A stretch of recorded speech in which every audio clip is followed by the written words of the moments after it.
Shalom, selamat pagi. Perkenalkan, nama saya Junita Sari, kelas C11 Makale, NIM 2011818.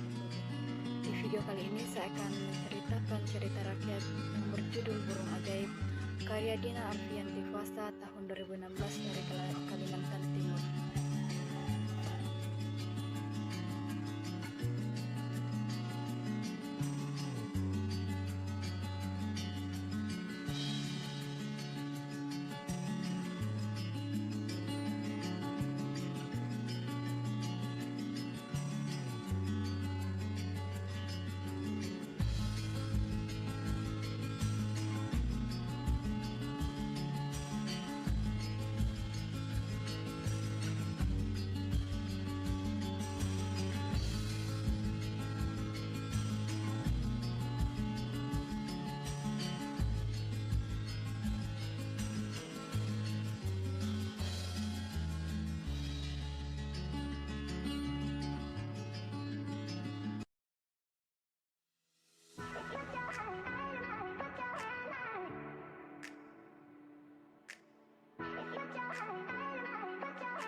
Alkisah.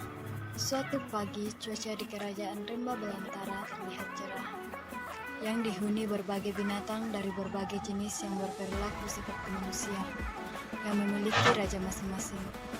Pemegang kedudukan tertinggi adalah pemimpin agung, yang dijabat oleh Raja Pelanduk. Kerajaan itu terletak di kawasan hutan belantara yang dikelilingi lautan luas, berbukit-bukit dan jarang didatangi manusia. Di belakang bukit, sebelah barat, rombongan rusa yang dipimpin raja tengah merumput. Di atas pohon-pohon besar, sekawanan monyet bergelantung tengah memakan buah-buahan. Begitupun dengan burung-burung ikut merubung pohon senderu yang tengah berbuah. Sementara para singa bermalas-malasan. Raja Pelanduk ini sangat cerdik, bisa memecahkan permasalahan yang muncul di kerajaannya dengan bijaksana. Dia pun bisa bersikap menghibur jika suasananya cocok untuk itu. Raja ini sangatlah dipercayai oleh rakyatnya atau bangsa binatang. Waktu cepat begitu berlalu. Kejayaan masa lalu kerajaan Rimba Belantara segera berganti. Pohon-pohon di bukit mulai meranggas. Daun-daun berguguran, musim tidak menentu, kadang panas, kadang hujan. Dan keadaan berubah-ubah. Dalam pikiran sang Raja Pelanduk, muncul pikiran ingin mengubah hukum Rimba Belantara menjadi hukum Pelanduk bijaksana dan ingin mengembalikan kejayaan yang pernah diraih oleh kerajaan Rimba Belantara. Hingga Raja Pelanduk mengadakan musyawarah dengan semua raja para binatang yang ada di Rimba Belantara. Di kerajaan Rimba mendiskusikan mengenai pangan mereka yang semakin berkurang. Raja Kerbau memasukkan saran agar kotorannya dijadikan kumpas agar tanah mereka kembali menjadi subur. Raja Kura-Kura memohon kepada Yang Maha Kuasa supaya diberikan petunjuk. Petunjuk yang memperlihatkan kerajaan yang sangat subur dan makmur, agar manusia dan binatang hidup rukun dan saling menghargai.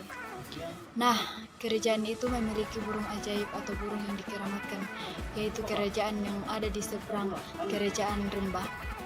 Namanya Ranggam Tutup atau Kangkang Kaput.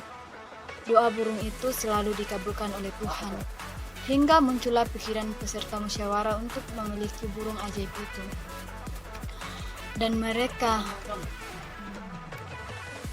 memikirkan caranya untuk mendapatkan burung ajaib itu, kata pemimpin agung.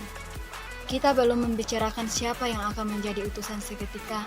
Seketika peserta musyawarah terdiam. Kata pemimpin agung, hari sudah hampir malam dan masalah kita belum juga terpecahkan. Baiklah, 3 hari ke depan kita akan mengadakan musyawarah kedua. Musyawarah kedua adalah musyawarah akbar dan akan membahas siapa yang akan diutus ke kerajaan seberang. Saat menunggu musyawarah kedua, suasana hati setiap bangsa binatang penuh kegalauan. Mereka semua takut mendapat tugas dari pimpinan agung, Hingga hari musyawarah itu pun tiba. Kata pemimpin agung, sampailah kita pada acara penentuan siapa yang akan menjadi utusan ke kerajaan sultan. Perdebatan mengenai siapa yang akan diutus terus-menerus hingga raja pun mengusulkan burunglah yang bisa menjadi utusan karena sebangsa sehingga pendekatannya mudah. Tetapi Raja Burung dan rombongannya menolak karena melihat medannya berat. Hingga raja pun berkata lagi, demi berlangsung kerajaan rimba belantara, aku akan menunjukkan putusan. Jangan lagi ada yang tidak sanggup karena ini sudah kupertimbangkan dengan matang. Seketika pun suasana sepi. Tidak ada yang berani bicara. Semuanya kelihatan gelisah, takut ditunjuk menjadi utusan. Hingga raja pun memutuskan utusan kita adalah bangsa kupu-kupu. Hah? Ratu kupu-kupu dan rakyatnya terkejut. Dalam keterkejutannya yang amat sangat, sayap mereka bergetar karena ketakutan dan perasaannya ngeri. Mengapa kami yang ditunjuk? Kesalahan apa yang telah kami lakukan? Ujar bangsa kupu-kupu. Kata raja, karena aku percaya dengan kecantikan, kelincahan, dan kepandaian bangsa kupu-kupu semuanya bisa teratasi.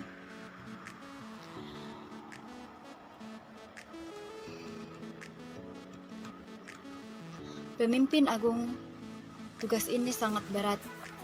Untuk itu, kami memiliki permohonan. Raja pun mempersilahkan Ratu Kupu-Kupu mengukakan permohonan. Ratu Kupu-Kupu berkata, kalau kami berhasil membawa telur burung itu, kemudian kerajaan kita membaik, kami mohon kami pertama kali mencicipi panen dari sekarang hingga keturunan selanjutnya. Peserta musyawarah semua setuju atas permohonan bangsa kupu-kupu. Pada hari yang telah ditentukan, bangsa kupu-kupu berkeringung di pinggir pantai. Langit pagi yang cerah membantu bangsa kupu-kupu untuk berjuang membantu kemakmuran kerajaan rimba belantara. Setelah berdoa, mulailah Ratu Kupu-Kupu melambaikan tangan kepada para pengantar yang berkerumun di tepi pantai. Nah, mari kita mulai perjuangan berat ini, kata Ratu Kupu-Kupu. Setelah lama terbang, Ratu Kupu-Kupu dan rombongan telah mencapai setengah perjalanan. Entah berapa hari telah mereka lewati. Mereka terus terbang, perasaan was-was dan takut telah menghilangkan dan berganti menjadi perasaan tanggung jawab dan keberhasilan dalam melaksanakan tugas. Sesuai petunjuk pemimpin agung, mereka beristirahat di atas buih ombak. Panas menyengat, peluh bercucuran, tak ada tempat berlindung, hanya air yang membiru. Amat-amat dari kejauhan sebuah pulau menyembul diselimuti kabut. Para kupu-kupu tetap terbang, pelan-pelan melanjutkan perjalanan. Di pantai berpasir merah muda, 7 kupu-kupu cantik dan besar berwarna-warni menarik perhatian kupu-kupu jantan. Di sekitarnya, mereka pun berkenalan. Ada satu kupu-kupu jantan tampan yang sangat peduli pada ke-7 kupu-kupu dari kerajaan rimba belantara. Mereka saling bercerita. Menjelang siang, sahabat baru itu pun dengan sukacita mengantar Ratu Kupu-Kupu dan pasukannya ke Gunung Harapan. Ratu Kupu-Kupu dan kupu-kupu jantan bercakap-cakap. Jauhkah tempat Ranggam Tutup itu dari sini? Cukup jauh, adanya di puncak gunung. Maafkan kami merepotkanmu, teman. Tidak apa-apa. Bukankah hidup harus tolong-menolong? Maafkan kami tidak bisa membalas kebaikanmu. Janganlah dipikirkan. Aku tidak mengharapkan balasan kalian. Kami di kerajaan sejahtera ini percaya kepada Tuhan.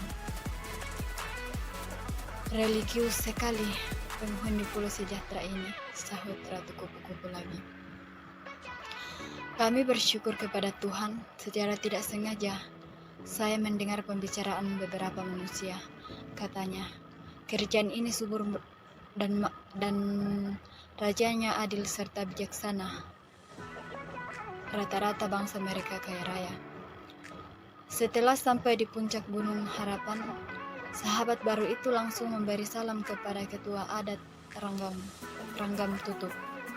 Ketua adat Teranggam Tutup, saya bawa tamu dari jauh. Tadi saya bertemu mereka di pantai. Mereka ingin menyampaikan sesuatu kepada ketua adat.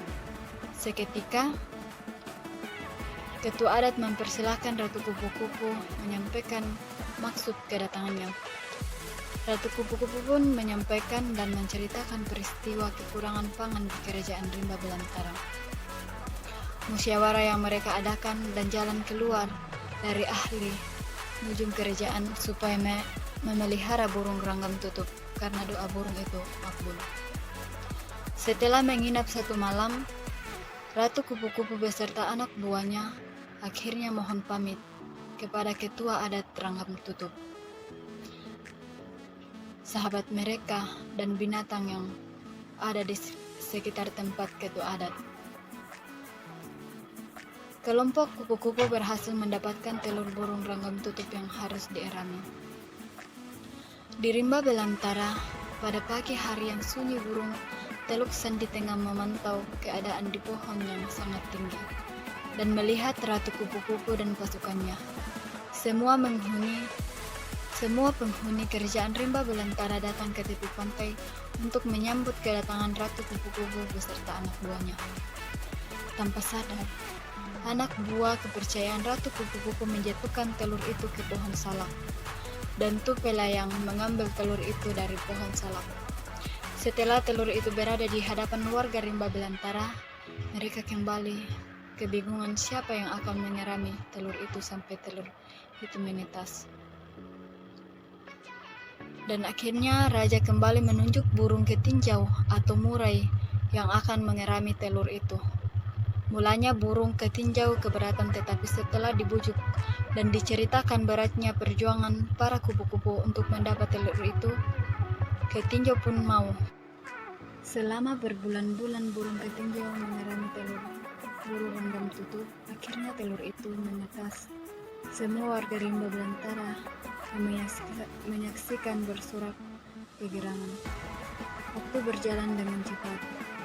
Bayi burung itu pun kini menjadi anak burung. Dan di kerajaan Belantara terjadi perubahan yang sangat drastis atau membaik. Berkat burung ketinjau dan kerjasama warga Rimba Belantara terhadap kerajaan Rimba Belantara, kesusahan dan kekurangan pangan sudah teratasi.